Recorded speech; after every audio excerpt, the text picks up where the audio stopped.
Good morning and welcome to our How Do I series. It's Reva with Quality Sewing and Vacuum, and today we're going to explore how to use guidelines while you're sewing. So we're going to talk about different marking tools and then reasons why you would use a guideline. And if you have any questions or anything like that, please type them in the chat box and then we'll answer your questions right here. So if you have anything, I'll try to answer it for you. Okay, so what we're going to talk about is different types of marking tools and ways to get guidelines.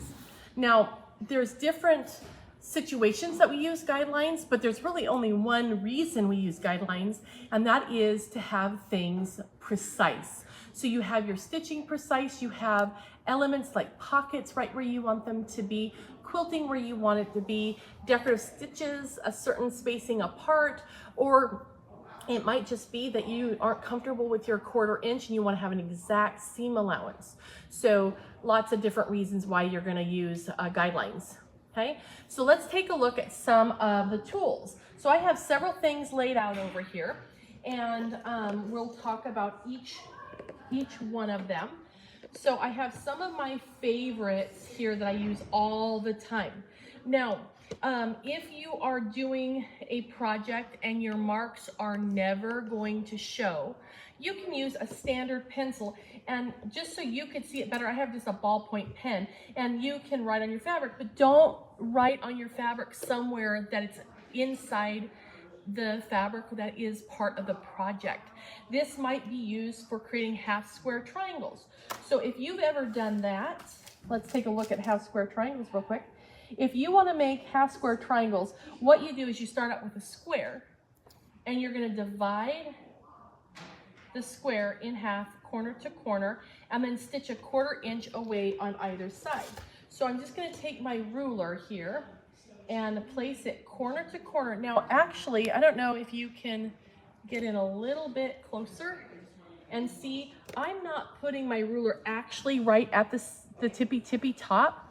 I'm going to be just a hair to the side of it because the width of my writing utensil is going to take up some space.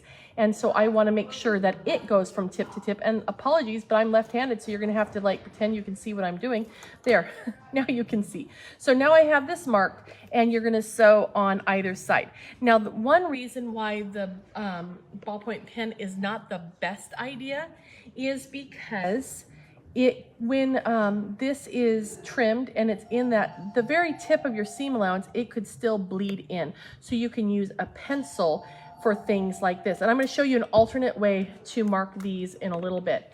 Okay, so then another type of marking tool that you're going to want to use could be wash away markers, air erase markers, or heat away markers. So here's a nice little small selection of those. So this is a really neat pen. This is the Quilter Select self-erasing marker, and it is a purple pen, and it has a nice bright line that you can see. And I used kind of the side. If I use just the tip of it, you can get a thinner line. So depending on what you need. Now, if that line isn't where you want it to be, it has an eraser on the other side, and all you have to do is write with the eraser right on top of your mark, and it disappears. So that is really handy.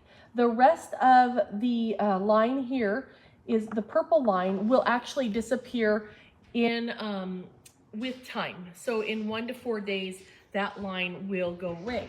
So this is a perfect tool to use when you're marking something that you want to use right now. Bottom line is, if you're making markings with a purple pen, you want to make sure that you want to use that right away. Don't put the project away, because the marks will be gone when you come back. Okay, if you need marks to stay, that's when you might use a pen like this. And this one isn't air erasable, but it comes in a blue. So basically anything that's pink or purple, in broad terms, anything ink pen that's pink or purple is air erasable. The blue ones are water erasable. Okay, but they're going to work the same way. So this is a Clover pen, and it works as a very similar way, and it has an eraser on the back side as well. So this is kind of a nice one, but there is a light blue one that is water erasable. Now, when you're using a washout pen like the blue one, if you're using that on a quilt project that has the batting and everything on it, just know that try using the eraser or just maybe a Q-tip with water and just get the top damp. Because if you put like a spritz of water, what it's going to do is that line will disappear. But as that water soaks into the batting and dries, you might get blue popping up over here. So I remember the first time I did a trapunto project and I had blue markings everywhere. I actually had to submerge it completely in water to finally get the blue to go away because it kept popping up all over because it would wick along the batting fibers and pop up someplace else. So I chased it for a long time and finally just dunked it. Okay, so just keep that in mind. Another marking pen that's kind of interesting is this one. This is a heat erasable pen that is a, make sure it's heat, if I can remember correctly. Yeah, it is an iron away, but it's white. So this only really works on dark fabrics. Okay. Another heat-sensitive pen is a friction pen. I absolutely love friction pens. That's really the only type of pen I keep in my sewing room because I don't want to grab the wrong pen and write with something permanent on my project. A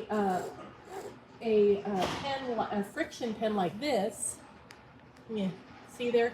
This is here, but it's going to go away with the heat of the iron, and I did not turn the iron on, so we'll let it warm up there. And then this will all disappear. So no matter what markings you have, it will go away. Now this is perfect for those half square triangles because it will go away and it's never going to be seen in the seam allowance or in those type of areas. However, on some fabrics, when you iron this off, it will shadow white, like batiks. A lot of times batiks will shadow white in that area.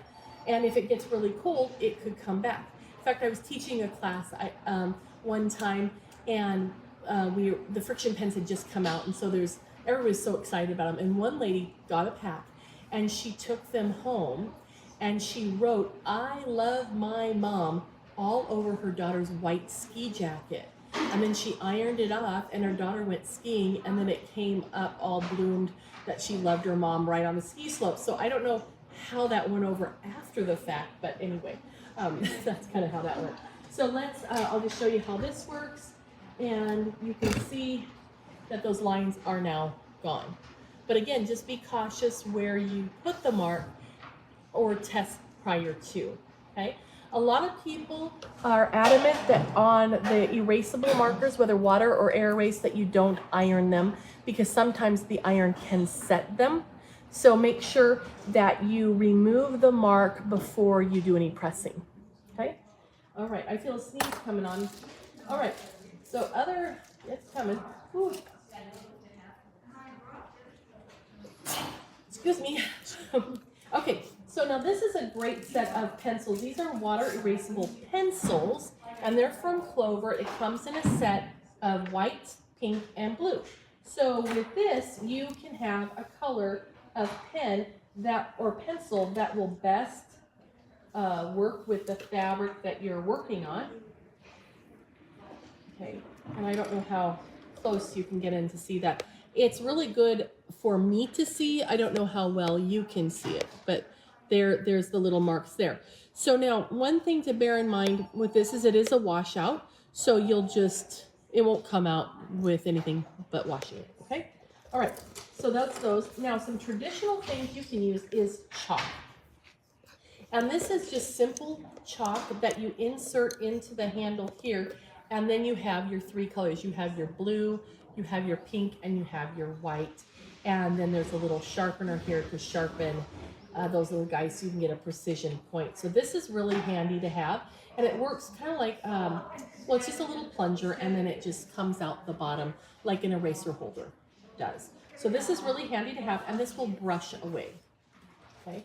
And this is great for marking darts and doing things inside where it's going to be seen, where it's possible it's being seen. Okay, then another tool that I absolutely love is this guy right here, and this is the pen style choco liner from Clover. So here on the fabric, if you use this, you can see you get a really nice bright line. You need to get in way closer. Then you've got a nice solid line, and it is chalk, so it will brush away. One thing to know is that these come in lots of colors. There's white, gray, blue, yellow, and pink.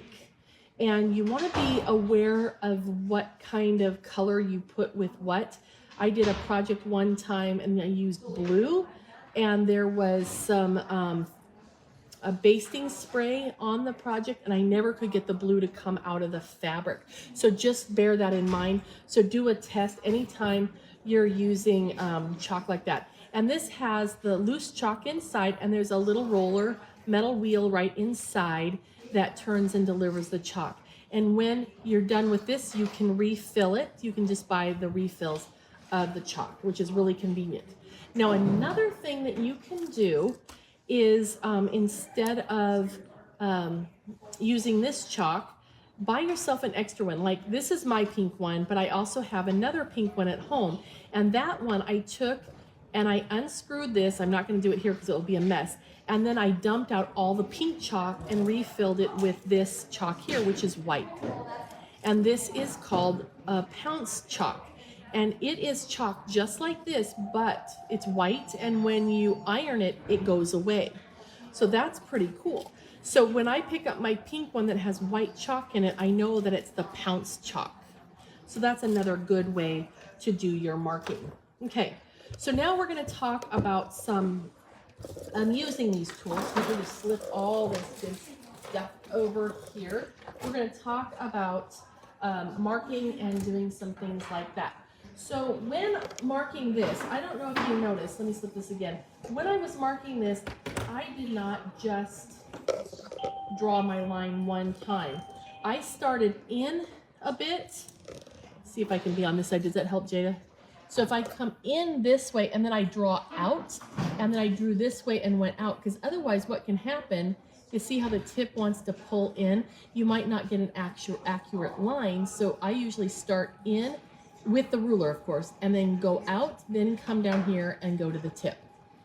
Okay, so just if you have an edge of the fabric, try to work out, especially on something like this that's on bias. Okay, now over at the machine, well, before we get to the machine, I'm going to show you something else here. We're going to talk a little bit about different types of lines that you would have. So one line that you're going to use is quilting. So if you're going to do channel quilting on a project, or get some fabric pre-quilted so you can do one of the Annie's bags, or anything like that, or a tote bag of any kind, you want to quilt your fabric and you want your lines to be specifically spaced apart. So to prep the fabric, the first thing you want to do is take your fabric and your batting, and you want to get them secured together. So you can pin them, you can spray baste, or you can use something like free fuse. So this is a basting powder, and it's really pretty awesome in that, unlike sprays, which kind of the aerosol goes all over the place, this will stay right where you put it, and you're going to lightly salt it. I don't even know if you can't even see the granules, but just very lightly salt it. Pretend like you're on a low sodium diet, because less is more. And then just place your fabric over your batting. Find an actual pressing surface. I should have done this up here. Okay. And then we're going to press it together. And this will keep your layers together even if you don't finish the project right away. And one thing that's really great about these, about the free fuse powder, is that when it melts, it secures, but it doesn't make hard, shiny balls that you can see through your fabric. So there's our layers are all stuck together. And as an example, this is a project I started a long time ago, but I haven't gotten very far. But it's all been, I've used free fuse all through here, so I can come back and embroider my different squares whenever I want to, and not have to worry about it coming apart because I have the free fuse in there. Okay, so a little goes a long way. You can also it comes with a powder this size that comes in your dispenser, and you don't rebuy the dispenser, just buy a refill pack. So that works out pretty good. Okay, so let's talk about marking those quilts now. So when you're working with a quilt, there's a couple of different ways to get channel stitching or whatever project that you're working on. So one way is to take your ruler and line it up. And I don't know if you can tell, but since I have the line here, I want to make sure that everything is an inch apart. So if I put my inch line right on the stitch line and then I draw, then I'm a hair that direction, which may not matter, but I like to come just to the opposite side of the stitch line for my next line. Reva, you have a quick question. Yes, will the powder gum up your machine? No, it does not.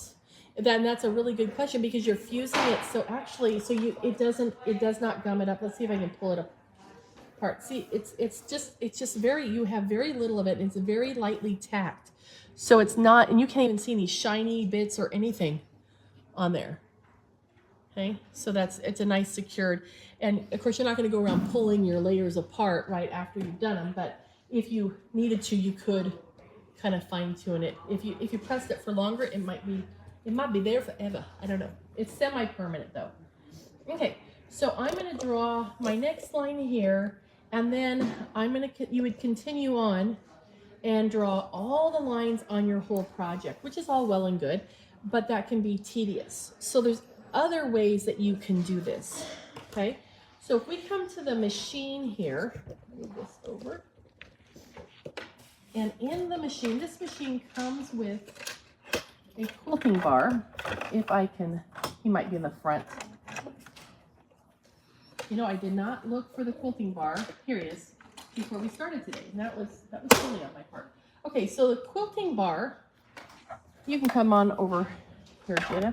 So the quilting bar is kind of an arm that will come down and let you set it so you can set and stitch at a certain distance. So I'm going to slide this in, and I'm going to put my foot down right on where I want my needle to go. Adjust this to the right spot, and then let me tighten that up. And this will help us sew a consistent stitch width. So if I'm coming this way and didn't mark here, we can simply put the foot down and sew and use that arm. But I don't have it plugged in. Well, that's good. I don't have the foot control plugged in. And the machine told me that I should have my dual feet on, which I should, especially for quilting. And then we can just follow that line right along there. Okay, now, what I have found to happen for me is that if you're using this bar, every once in a while you need to stop and reevaluate its position, because with shimming and the movement of the machine, it will change its adjustment ever so slightly. So you want to be aware of that and be cautious of that. Okay, another way that you can mark for your quilting is come over here and take a look at the machine. Can you see this, Jada, okay? Mm-hmm. Okay, so I'm going to turn on this machine. Has a projector, and we're going to turn that on. So let me turn on the projector, and you'll notice right here that this is my straight needle in line with my needle, and we can add a grid onto that. So let's turn that on, and I'm going to choose the grid to be 25 millimeters, which is an inch, and say okay. And now I have this grid line project on the surface of the fabric, so that way we can simply stitch, and instead of drawing another line or using a quilting bar that might get out of alignment, we can use the grid lines, and we can get a perfectly straight stitch that is evenly spaced by following the guidelines. Okay, Now the guidelines are also really great if you want to do rows of decorative stitches, or you want to do a special decorative stitch technique. So I'm just going to quick make just a little line on my fabric right here. There's my line. Can you see that okay with the camera? Okay. So we're going to come over here, and I'm going to turn that grid off because I don't need the grid. But what I do want is my secondary guideline, and I'm going to turn that on. And you'll notice right now I have it set at 1/4 inch. So if you are like me and like to have a nice perfect 1/4 inch seam, you can set this at 1/4 inch or 1/2 inch or 5/8 of inch or however 3/8 of inch, whatever you want to do, and make sure that you're consistent. Going through and marking all your seams to follow along would be very time consuming. So if you have your guidelines, this is very, very handy. If you turn off your secondary guideline, this is perfect for stitch in the ditch. You can also use your secondary guideline not just for stitching your seam, but also for echo quilting and things like that, installing a zipper, doing pin tucks, all the things like that. Reva, you have a question. Yes, ma'am. Is the suction cup on the ruler a separate attachment? Oh yeah, isn't that cool? This is it is a little tool that you put on your rulers so you can easily move it into position. And when you're cutting, you cut one, then you can lift and move and cut another one. And I find it rather handy because with my fingers placed more here, I'm not as apt to have my fingers over the edge when I'm cutting. It doesn't have a safety on it, but I feel more secure with that. So I do like to use the little handle, and that is on our website. In fact, all these things should be on our website underneath today's topic. Okay, so now let's talk about doing a decorative stitch. And maybe we want to turn a corner. So I'm going to come over here to my second guideline, and I'm going to have the angle turned to 90. Because maybe you want to turn a nice corner. Can you see the line coming out to the side there? So if we come in here, I'm going to close that window. Let's just go get a pretty decorative stitch. In fact, let's do, go back here. See, find where my stitches I like. There's one that I really, really super duper like. I think he's in here. Here he is. I love this stitch. This is so cool. It looks like a bunch of cross stitching. Well, maybe you want to turn a nice corner and you want to make sure that you turn it at a 90-degree angle. I'm going to come in here and I'll ask the machine to do a tapered corner. And I'm going to go ahead and just stitch. We'll come back to this pink line here in a minute. But we're going to go ahead and sew. And when we get to the distance of whatever line we might have had marked, we're going to want to, if you want it to be 1 inch or 2 inches, however long you want that line to be, when you get to that point, you're just going to touch your reverse key, and it will take the stitch and taper it down to a point. And then what's really cool is that you can use the guideline here and line it up with the top of your stitch up here, and then you can start sewing again, and then it will start from the point and work its way out. And then you're going to have a beautifully perfect mitered corner. So I'll take this out so you can see what it looks like.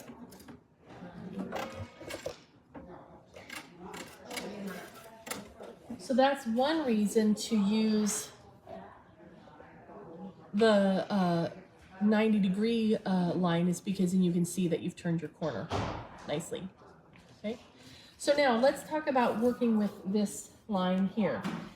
In this particular machine, there are some decorative stitches that are really fun, and they are called, if I get back here, they are called radiant stitches. So we'll go over here to techniques, and we're going to go down to the radiant stitches, and we'll choose this one right here. Is really cute.